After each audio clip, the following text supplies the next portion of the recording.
Good evening, everyone. Welcome to Gray Man Prepping.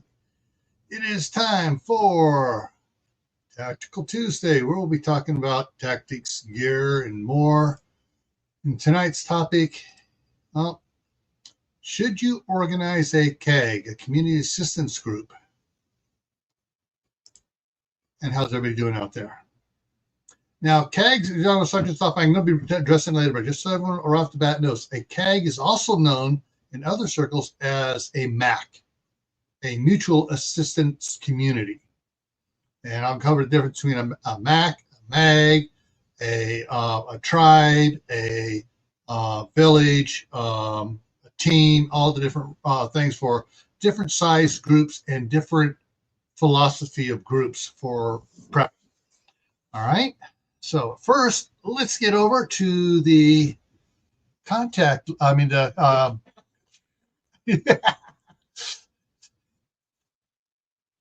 that's a question at the bottom that I see. I'm gonna have to answer it in a minute here, but or a statement. All right. So first one in was Rebel Canis. Woohoo! And I froze. So Tammy was first in, then Pat Small, Shady Hill Homestead, Walt Rogers, Sue Me, Troop 1351, Mother Earth Garden Club, Geeky Gardens, Becoming Dangerous, Terry Crafty 333. Everyone's talking back and forth there a little bit. Chef Deck's here. That's Mark. Diana 2's in the house. John's Life. Johnny's here. And Carrier CAG is the Commander Air Group, I believe, according to watching JAG on TV all those years and watching the reruns. Okay.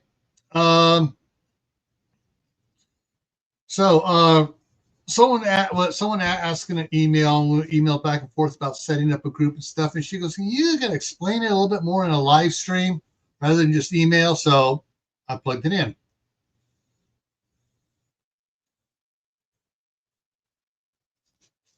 All right. Not sure if Prepper Girl will be in. She might be asleep. Yeah. All righty. So let's I keep on getting all these pop-ups, man. Interesting. I'm getting them on the one side, but not on the other side. I got StreamYard on Chrome here, and I got Gray Man Prepping on Chrome over on that screen, and I got my slideshow on this screen. So just looking around and seeing how come I'm not getting any pop-ups of notifications, but or maybe this side here is just acting up. All right, so let's get over here and bring this back up and take a look at the slides here. Like I said, a CAG or Community Assistance Group is also referred to as a MAC, a Mutual Assistance Community. And I'm going to go through and we're going to discuss some of these and then talk about the differences and then why you might want to do a CAG or MAC as opposed to any of the others. All right. And then I'll drop the link and some others can come up and we talk about it. I want to get the classroom work out of the way first. So a MAC, a mutual assistance community or a community assistance group. Sizes vary from small to very large, depending on how they want to set it up and how many people are willing to join it. If you're some MACs have been or CAGs have been 12 houses on a cul-de-sac where everybody is of like-mindedness and everybody wants to get together to help each other and watch out for each other.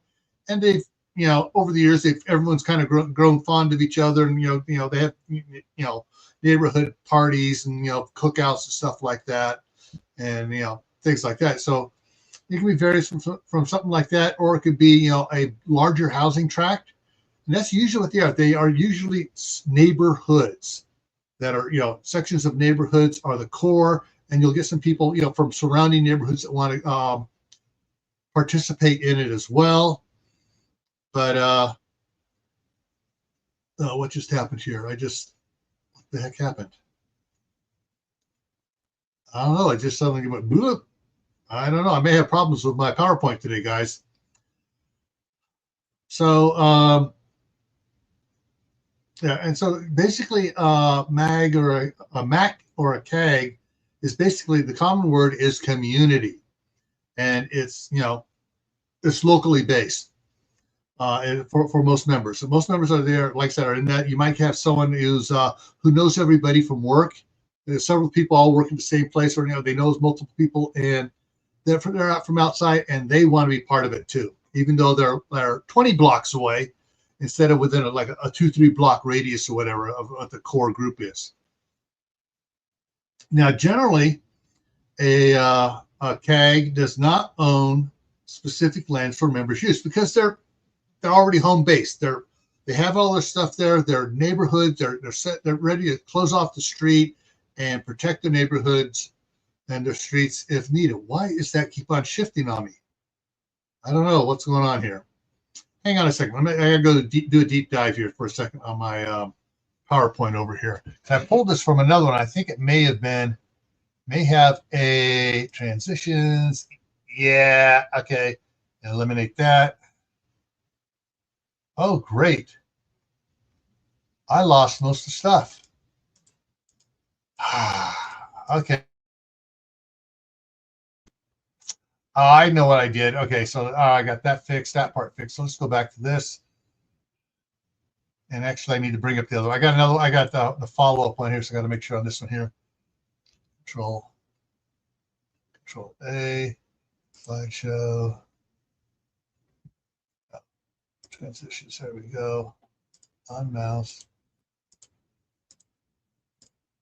There we go. So I'm just getting the other part fixed up, so I don't have the same problem once we get going into this.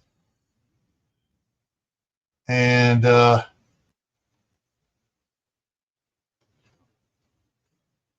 so we're here on this one here. So and bring this other one and drop that down, bring the one back up and go bingo.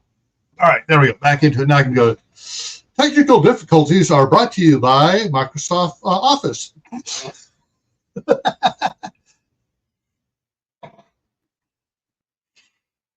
Well, this was I'm pulling part of this from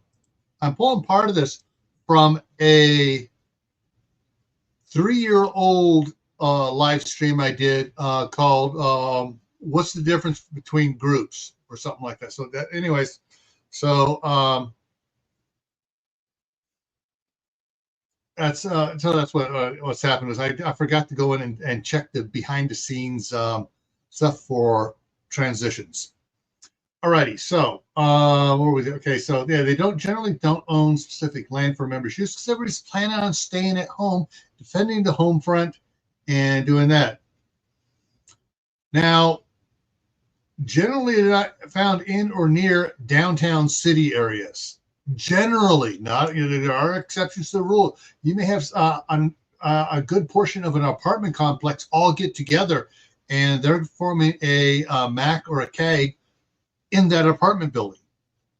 You got like 20 families, 30 families, all right, we need to band together here, because of the summer of love and other such idiocracies. So we need to be able to protect ourselves.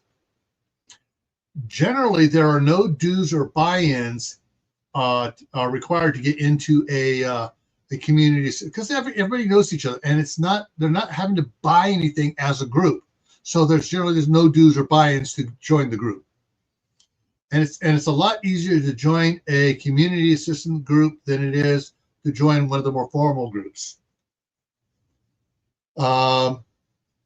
Because it's more, some people have said a CAG and a MAC are more family oriented. Now, one of the things they do share with other groups is skill cross training is often encouraged.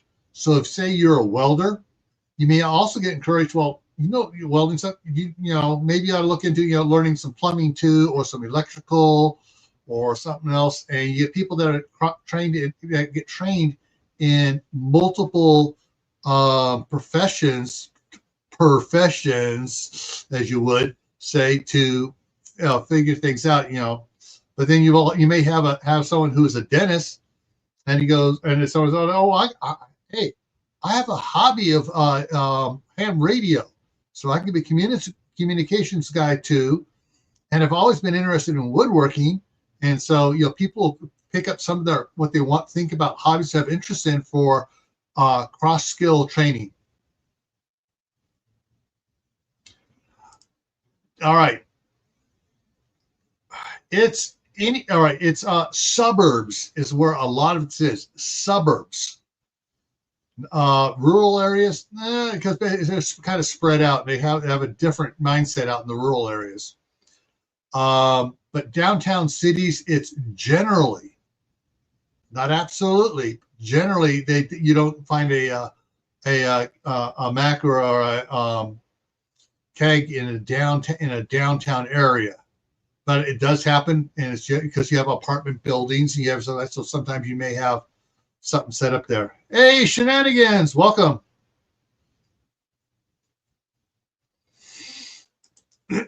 All right. Hang on. You don't know any freelance dentists? Hang on to that thought. All right. So that takes care of what a MAG and a CAG is, basically. So now I'm going to pull up some other stuff here for you guys. Let me switch here around. Drop that one down. And pull up the other one. And we're going to go, boom. There we go. Okay, so I'm pulling this from a previous one. The slide shows, so we're going to cover some stuff here.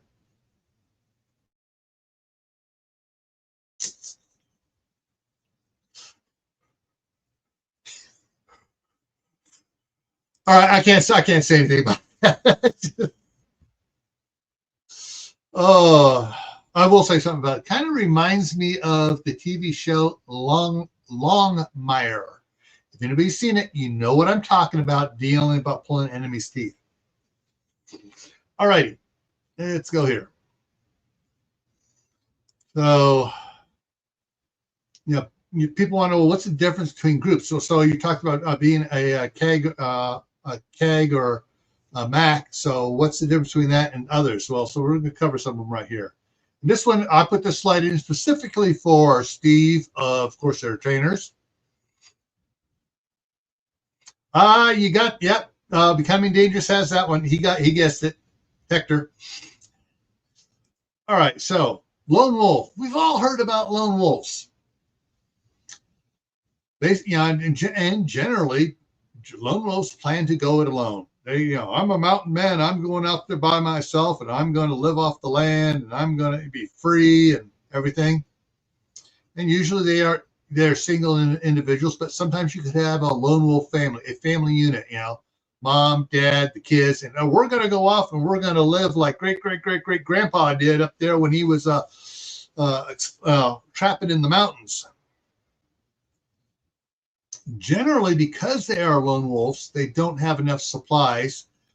They don't practice it. They don't have time to practice doing it for a month at a time to find out exactly how much supplies they're going to burn through and figure out how to do what they need to do to rectify that, to get things set up so they can do the long haul by themselves. They can be a threat to others because once they run out of supplies, it's like, crap, I need to get stuff elsewhere that I don't have here. I may have to raid a group. Not a good idea.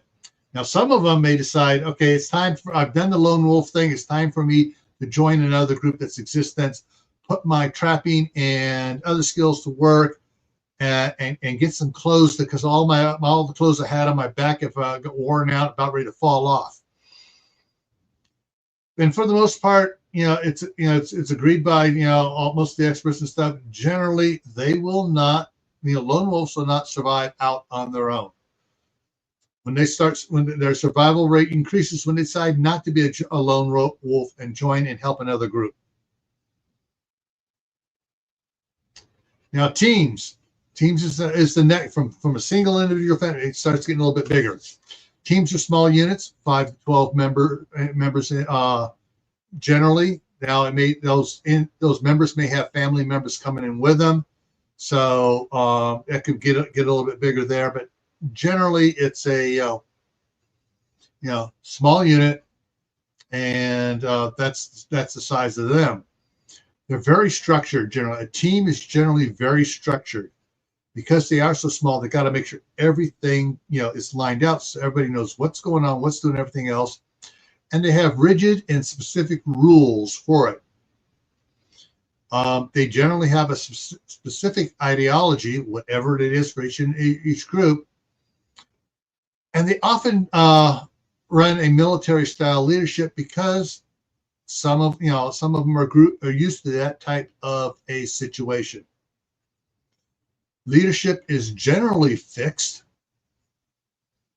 They may or may not, most likely not, own any land to go to. And being a small group like that, they may find themselves, if this is a long-term SHTF or Tawaki situation, going, all right, we did not have 5 years worth of food. We've been supplementing with hunting when we can, but and they may then turn to be a threat for others. So it's like, okay, hey, this group over here has a lot. Let's just go in and raid some of their stuff and do that. So that's how they can become a threat to others. Moon over Miami, welcome.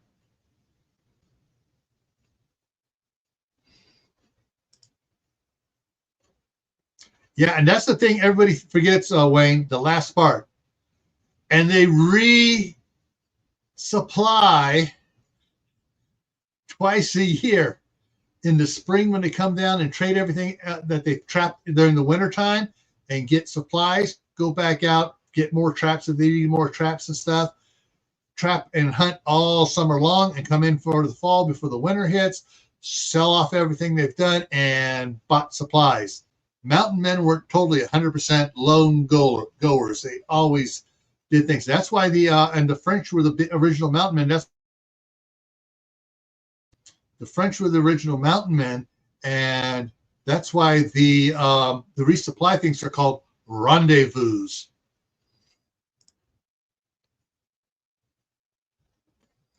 Whoa. Diana has 7 deers in her backyard.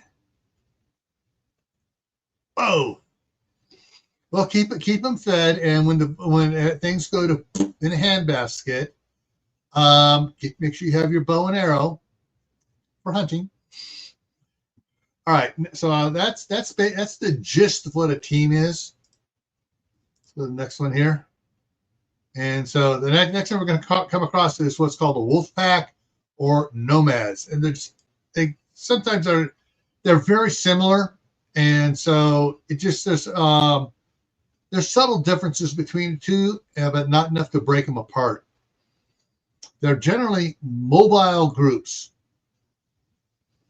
and they're larger than teams, and they move from point to point. They don't have a home base, or if they do have a home base, it's like the nomads. They may spend the longest period of time in one spot, but they go out and they move with their sheep or their goats or whatever, and they move around and they do stuff, and they may come back to that home base area, 8 months later.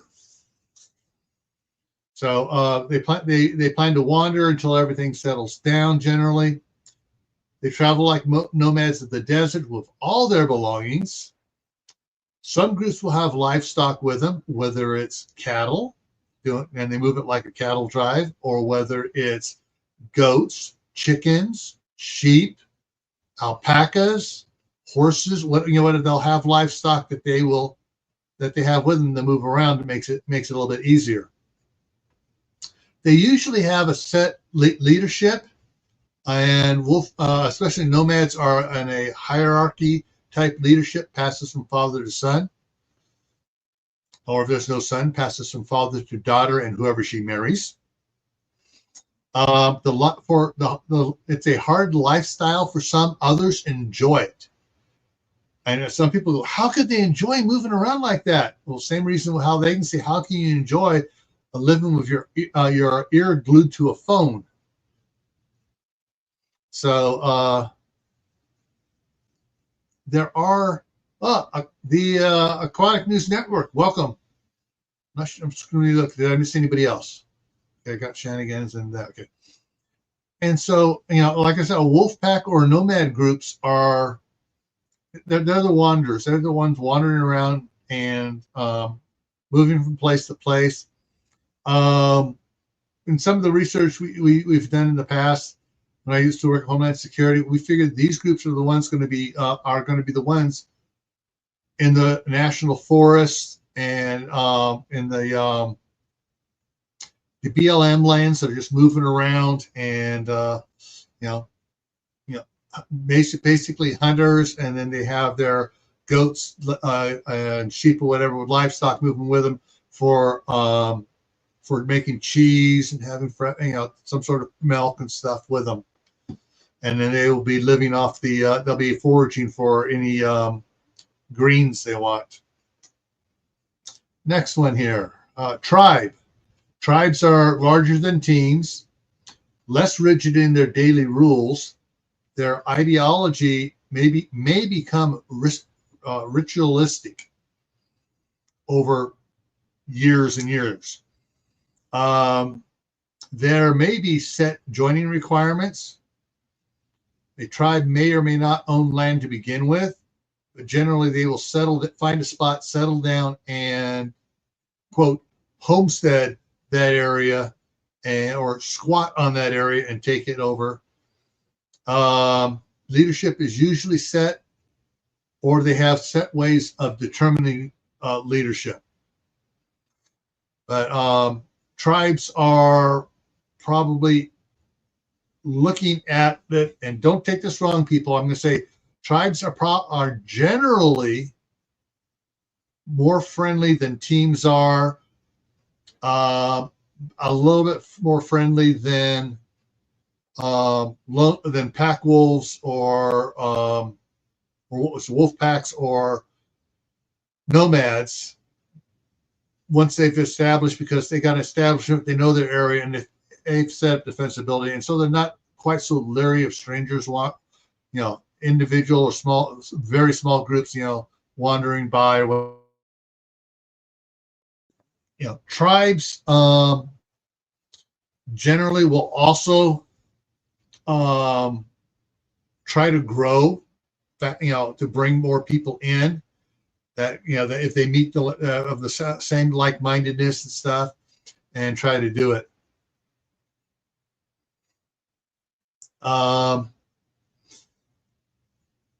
once they get to a certain size, and then it becomes more than a tribe. But yeah, so that's so they are, and they're like I said, they maybe have their ideology.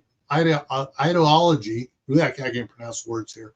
Tongue's getting tired. Become ritualistic in the things they do, and think of how the American Indian tribes became ritualistic from one even in the same quote group, such as the Apache. One area maybe have more ritualistic things doing one thing than the other does, but they speak the same language and they're considered the same people.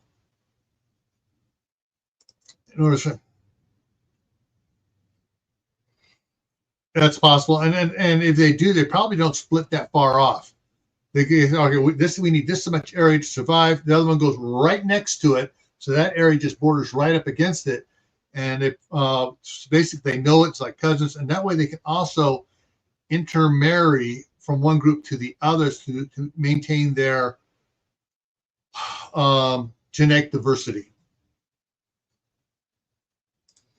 All right, next one here. Village. Villages are larger than tribes, and villages, build. They build. They start. They set up. They start building things. They try. They'll build all the stuff they do. Villages are larger than tribes. More often, they have specific rules and ideologies. Leaders are generally elected in a village. There may or may not be set joining requirements. At the beginning, they may or may not own land, but they will definitely take over land. They plan on establishing a community with businesses. So they will probably set up near a good fast-flowing stream or river where they can put up water wheels to run in the future to build grist mills. They will set up blacksmiths. They will, think of the early Daniel Boone settlements, Boonesboro, and some of the other early settlements. And that's what they're going to try to grow and do as. And they then can actually support more people because their setup is a little bit differently. So yeah, and so some of the things that a village, a village is basically looking to become like a colonial town. That's their goal, is to grow into a town.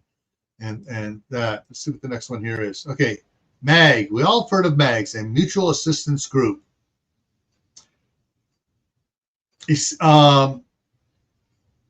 MAGs can be very large, but not as large as a really large MAC. Because a really large MAC is one of the biggest ones you'll have out there to begin with. Because it's basically all the neighbors, and once you get most of the neighbors involved, more neighbors start getting involved, so it grows pretty big. So, but MAGs are people from different, places coming together to do something. They are also a more formal or structured than a MAC with written rules. Most are set up as a legal entity. So they incorporate, or do something, become a legal entity, either setting up a like a trust or whatever, or an S corp or something like that to set up so they can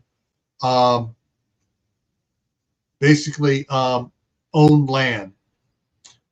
MAG members are more spread out than those of a MAC. They come from different areas. They can be they can be from several towns away, and know each other from a number of reasons, but they've come together. So the MAG will often own land with buildings on it before an event happens. They have basically their land is being built as their bug out location. Upper leadership are usually semi-permanently in place.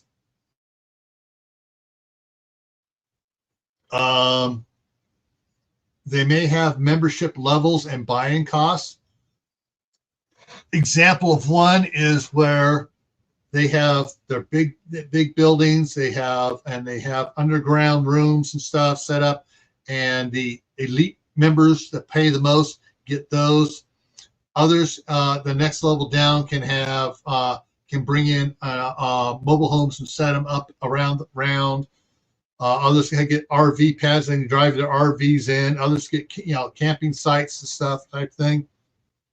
So each different level has different perks for what you pay for it. And generally, everybody works on the property. Everybody is required to go out for drills and exercises and maintenance of the property. All right, 1 week in the month, everybody comes out and helps weed and do stuff like that and take care of the property. Angels Homestead, welcome. I just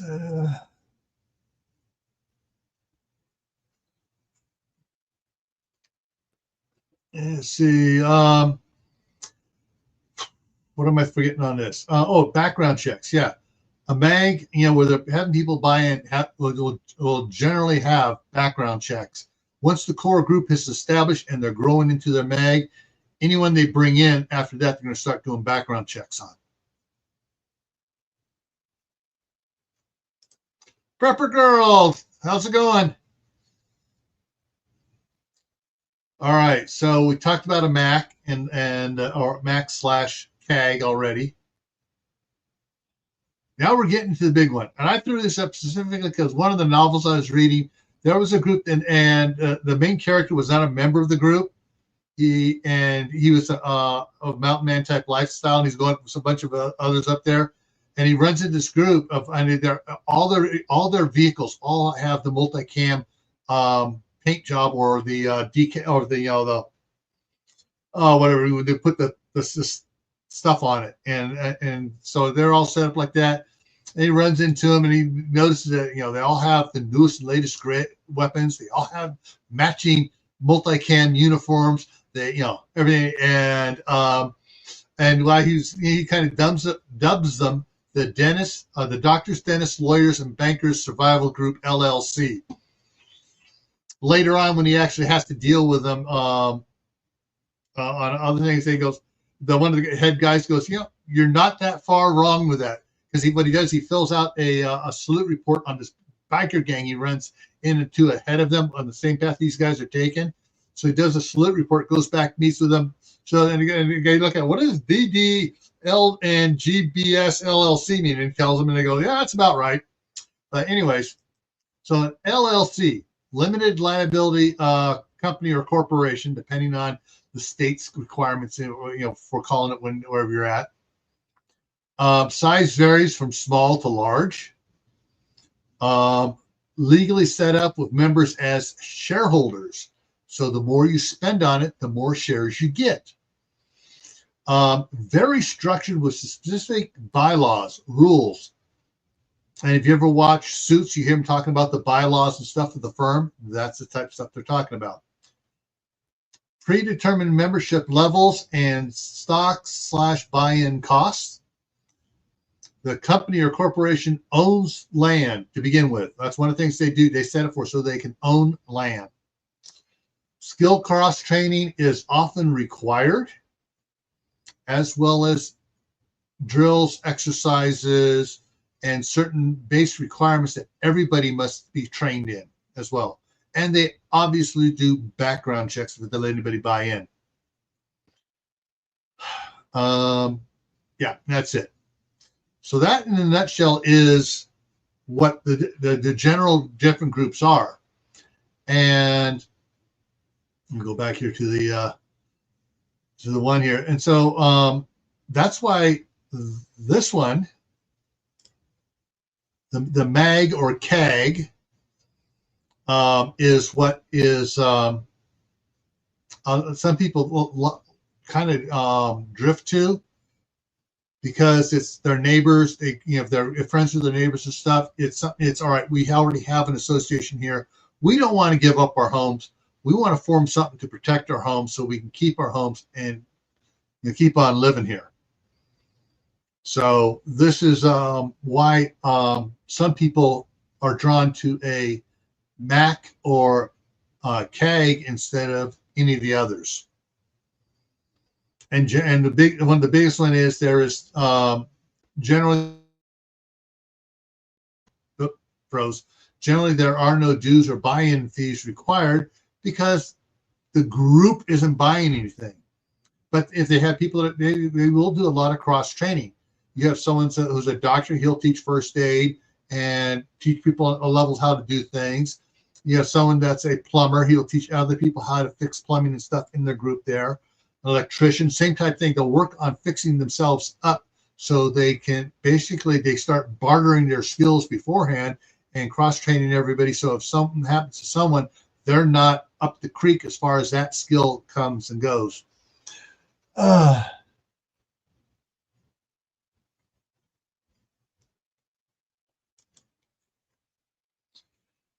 You're getting into non-SHT situations and non-Tawaki situations with that question.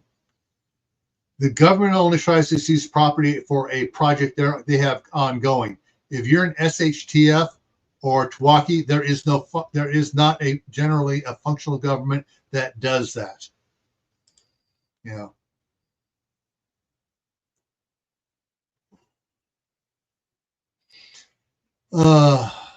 So that's the things for that. It's like I said, government trying to seize property, like that's generally like, oh, we want to put in a highway through here, so we're going to take your property through eminent domain. Or we're going to put in a dam, so we're going to be taking all the properties behind where the dam is for eminent domain.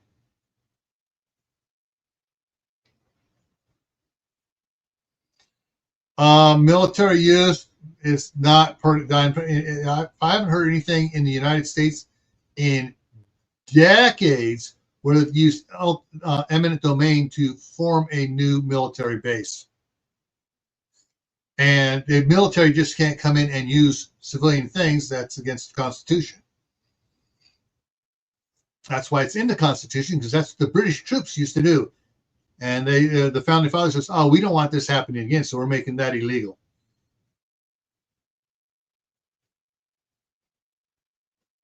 Yeah, exactly.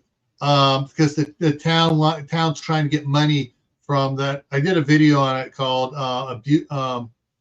what was it? Abuse of a government program or whatever, a couple of years ago. And yeah, that register your garden for money with, no, do not ever register your garden with a stupid, for any of these stupid things.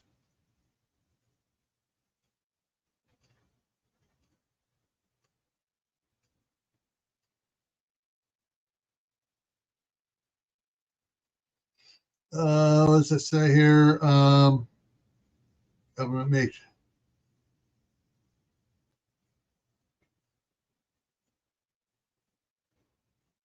Yeah, but when was the last time they used eminent domain to do that?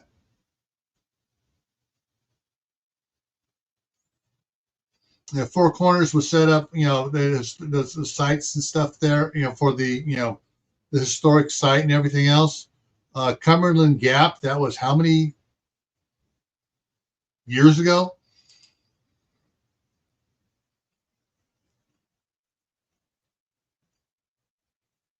MOC9M.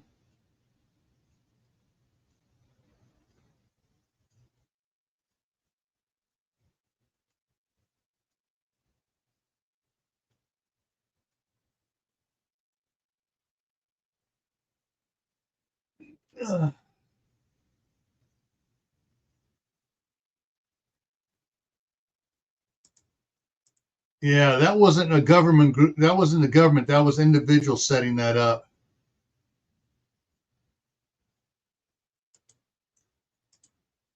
Yeah. So yeah, I wouldn't be worried on that one there.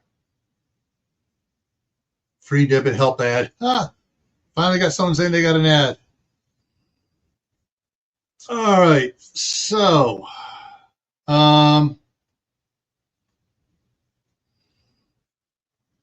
is that? So, any questions specifically about a MAG or CAG?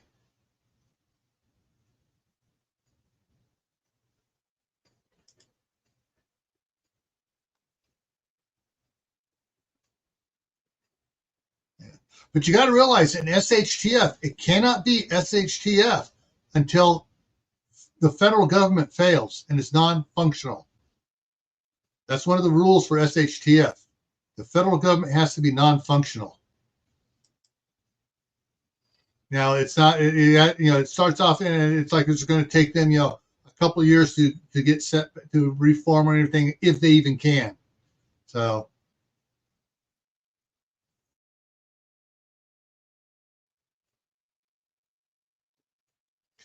anything we have questions about a MAG or a CAG? Setting one up, any bonus things? I'm just trying to think other things about it. Now, for the community assistance groups as well, so you'll find some of them petitioning cities and stuff to set up community gardens in their area, take some of the parks and turn some of the park into a community garden.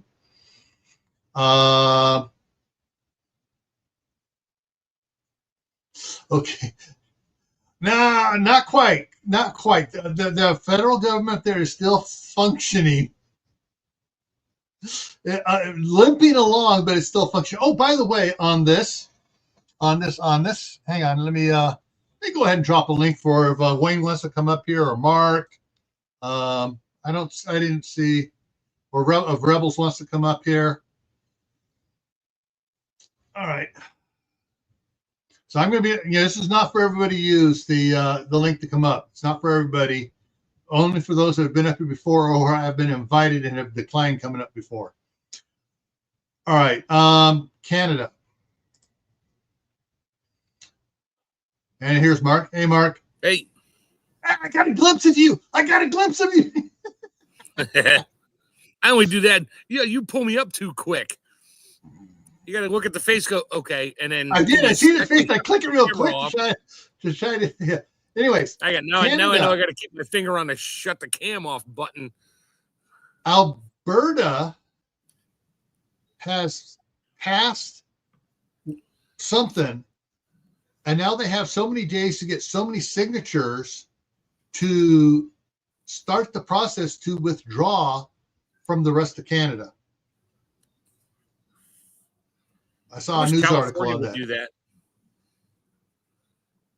No, I just wish the Newsom and his aunt, Miss Plastic Face, and other relatives and stuff would do that and take and withdraw off the Long Beach Pier by about 12 miles. Yeah, his aunt was on TV on Fox tonight. My wife's like, "Oh no, the Republicans are shutting off the whatever financial." I'm like, "Sweetie, really?" She's wearing green. Really? She's like, "Yeah, why is she wearing green?" I was like, "She's a freaking leprechaun."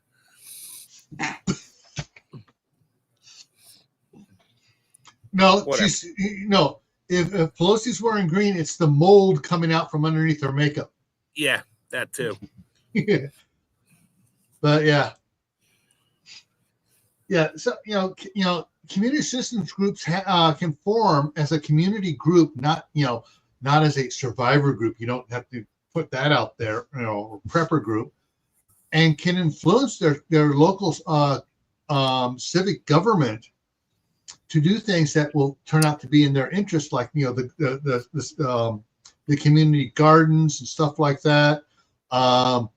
If they band together, they can get the city ordinances to have to change city ordinances. Well, against chickens, you can't have chickens. No, government used to require us, require everybody to have a couple of chickens. We need to go back to that, and they can. We'll let you have your chickens, but you need to pay your whatever your permit fee. It's $500 per chicken, and nobody wants chickens. Okay.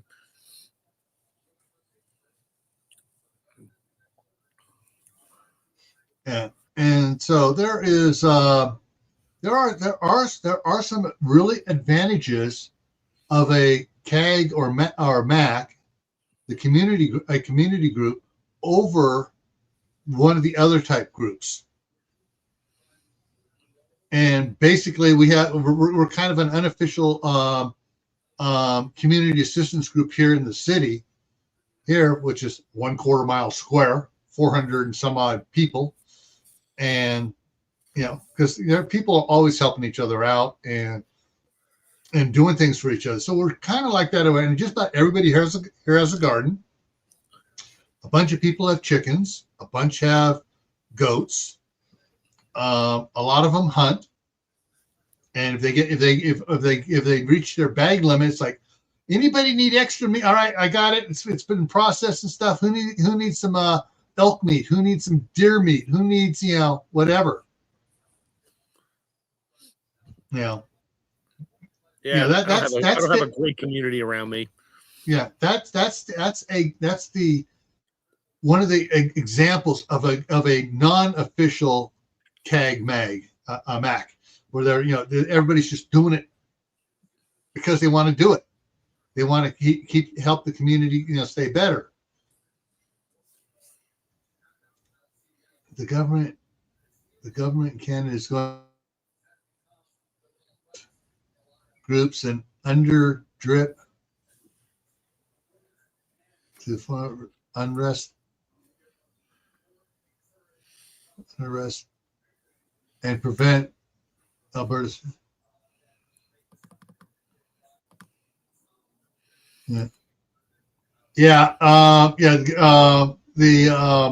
Where's the seat of Canada? Is that Ottawa or Ontario? You got me. I don't live there. Whichever O it is, Is yeah, there's so many people in Alberta that hate them that they're going to realize, oh, they're just spreading BS. Ottawa. Same where we're on Ottawa. Okay, yeah. So we're here on 4.58 plasma sufficient. Yeah. Yeah.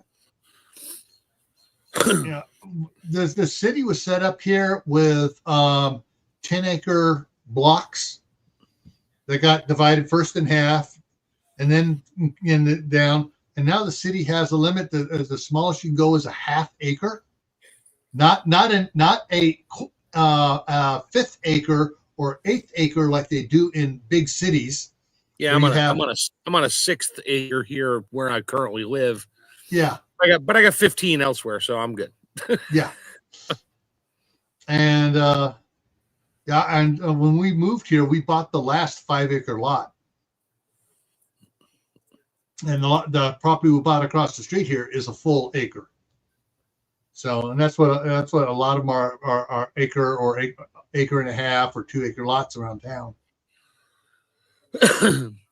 I still haven't physically seen probably 2/3 of my property. Yeah. It's in the woods. I have no need to go in there. I'm like, yeah, I know it's mine. But whatever. I've been down both ends. You may have somebody living back in there. No, not in that area. I have literally walked the property lines from road to stream, along the stream, and then back up to the road again with my buddy and by myself a few times, and painted my trees with the purple paint to keep the hunters off. Yeah. But that's it. And I get in one area, it's like, yeah, I don't want to walk over here because it's a swamp unless I go in the wintertime and it's frozen. Yeah. So.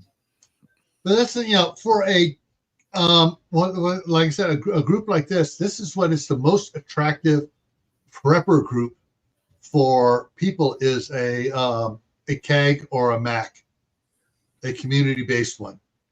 Now, a lot of the ones I was dealing with, people talking to me about from certain cities and stuff, they also happen to have the CERT program in that area. And a lot of them joined the CERT program, the Community Emergency Response Teams. And then they take it level and set up a neighborhood watch as well for themselves. So they got a little bit of authorization for controlling their area a little bit. Yeah, Macs and Mags and CAGs and all that. Their trust is a huge thing. Yeah, because if you really don't know people, it's like, but they're like, oh, they're so nice. It's like, yeah, but what's their background? Do they have a motive? Yeah. Why do they want to join? They have nothing to, nothing to offer. Yeah. And that's some they just want to get to know everybody. And other, generally someone wants to know a group. They're generally not up to nefarious actions. Right. And I got 3 neighbors that I talk to all the time. One next door. Well, the other one next door, he's kind of new, so we really don't talk that much. He's kind of different. And one I've talked to since I moved in. Nice guy, nice wife, 3 kids. And they all moved out, so it's just them. So we kind of chat, and he does gardening and stuff, but he's not the greatest gardener if he's out there spraying Roundup all the time. And kind of irritates me. The one across the street, he and I just chat out in the street and hang out and talk. He's a computer guy, so he really's got nothing. And then the other neighbor, I talk to him. We're not really friends. He's like more of a user. But yeah, he was an EMT, a fireman. She was a nurse practitioner and all this stuff. But I talked to him about stuff like this years ago, and he's like, oh, I got guns. I'm like, okay, I know where you stand. I didn't even continue the conversation at that point. So I just don't tell him what I do. Yeah. But and the thing is, that's the problem with the modern society, with this fast-paced electronic communication stuff. Nobody gets to know their neighbor really, really good.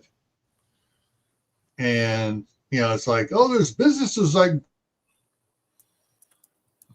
1-800 handyman. Yeah. Aquatic News Network just brought up vinegar. Yeah, I need to have that discussion with him next time I go out and spray. Yeah. I'll be like, hey, you need to buy this stuff. And it doesn't kill anything. Well, it kills the weeds, but you need to stop with this other crap. Yeah. Kills fungus, kills, you know, the broadleaf plant weeds really quick. Browns out grasses, but you know, you accidentally get on the grass is going to brown up a little bit where it got contact, and in a couple of weeks it's going to be growing right back, and you're not even going to know it because you've mowed and the dead stuff's gone. Yeah, just ask Bob about vinegar in his grass. Yeah.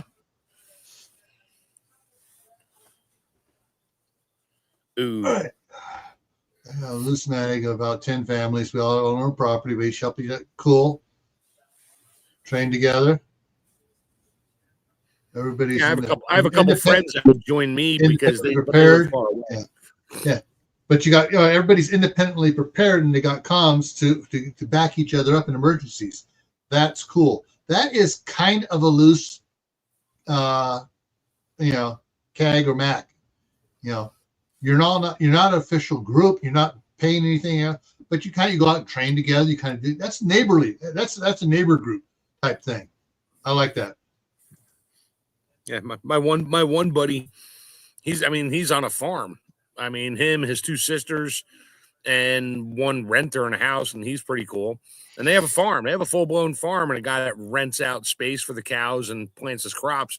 Yeah. But he's about 30 miles east of me. He's a whole lot closer to Baltimore than I prefer to be. Yeah. So I'm like, yeah, no, you're coming out here, or we're going to the property. Sorry about your sisters. I love them, but no. Vinegar, will it kill poison ivy? It will hurt it. Poison ivy and poison oak and poison sumac are some really tough plants. Yeah, you got to cut where it comes out of the ground if it's just one stem coming out. And pour straight, 45% vinegar on it. Cut like a 3-inch gap between where it comes out of the ground and where it goes up the tree. And what's up in the tree will die. Just don't touch it for like a year, and don't burn it. And then, pour some straight vinegar. You may kill the tree if it's growing next to a tree. Well, no, because the tree root has elsewhere. The tree may go, ow, what the hell are you doing to me? Tree drops it comes up, you kind of dig around the poison oak, poison ivy. Wear gloves. Dig around so you make kind of like a little bowl around it. Just fill her up. And the stronger percentage the vinegar is, the better. Yep. 5% is 30% is out. 45% is knock it out. If you got a pool, grab some muriatic acid or the other one. That'll work. It may smoke the dirt for about a day, but it'll work. Yeah.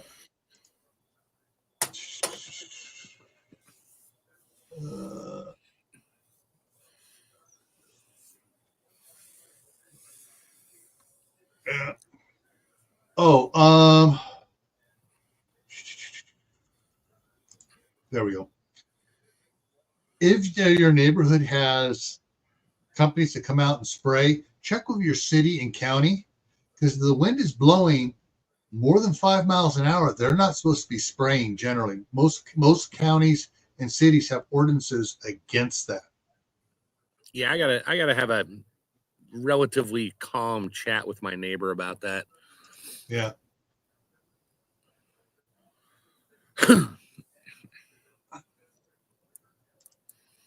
Yeah.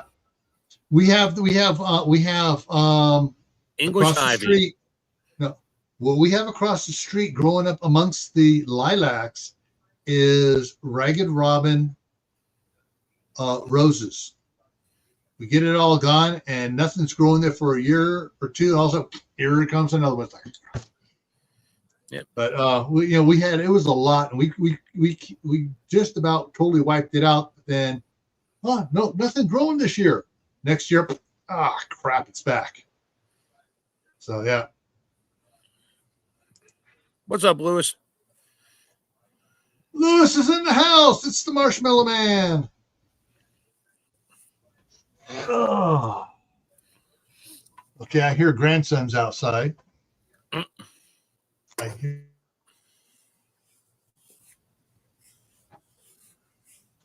Who's here? Oh, I thought it was one of the boys coming in with you. That was your wife? The sergeant's here. You better shape up or ship out. Okay. All right, so guys, coming up here tomorrow is nothing unless somebody wants to do a pop-up live. Thursday is the Midnight Ride.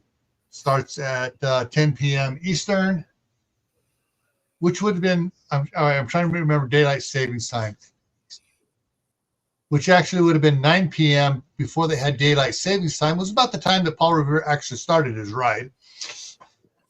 All right. Friday on Camp Patton Family Compound, plant your food tree now. And we talk about all the different type of food trees you can plant and some of the ones that have problems with the land or the soil and stuff. Saturday, I haven't seen what it has. Shadow put out the his new one yet. I haven't seen it. I didn't see a link yet. Okay, so 2 o'clock Eastern time, whatever he's doing. Yeah, I may or may not be there. But for Survival Saturday, the event we're going to be exploring is after the polar ice caps melt. What are your plans? Row. This one is kind of hard because last year Antarctica added 600 million metric tons.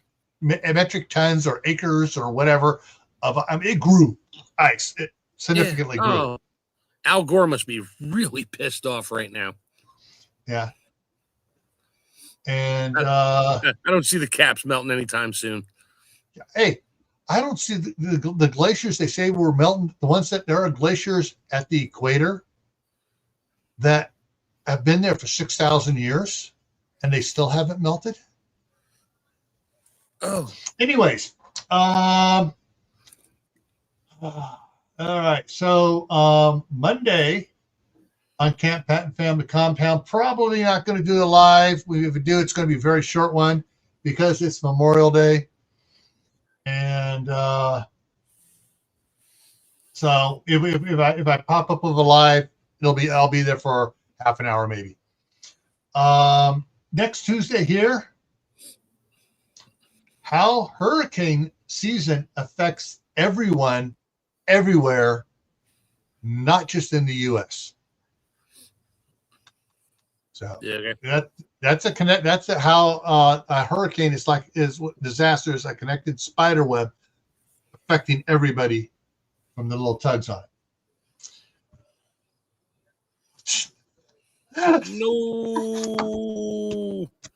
No, we only have 10 years left. No, it's global warming. We have 10 years left. Every day we have 10 years left.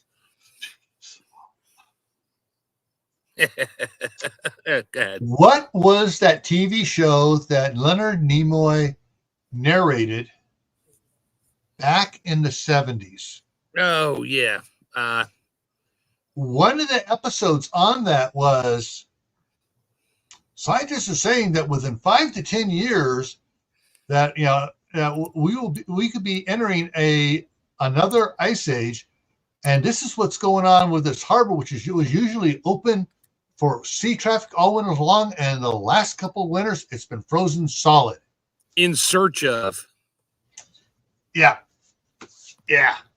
I had to go look that one up quick. I'm like, yeah, I used to watch that. In search of the melting glaciers, in search of the rising water, whatever it was. Yeah. Yeah. And if you know how to search the reels properly on Facebook, you can find that clip, that commercial for the upcoming episode. It's out there. I've seen it several times. What was he talking about? Like global warming type stuff? Just the opposite of global warming. Oh, we're going to freeze. Yes. The next ice age is coming. Yes. And then your children will never know what snow ever is. Yeah, whatever. Anyways, all right, folks, we're going to wrap it up here. And I got to get back outside here and get some more stuff done out in the yard. And so, yeah, remember, stay happy no matter what life throws at you. Stay safe. Don't go out and do anything foolish. Keep adding to your preps: water, food, medicine, clothing. Learn a new skill every month and grow something. Indoors, outdoors, grow some food. Grow food you eat. Yeah, grow food you eat. All right, everyone, take care, and hopefully we'll see you Thursday night for the midnight ride. Have a good night.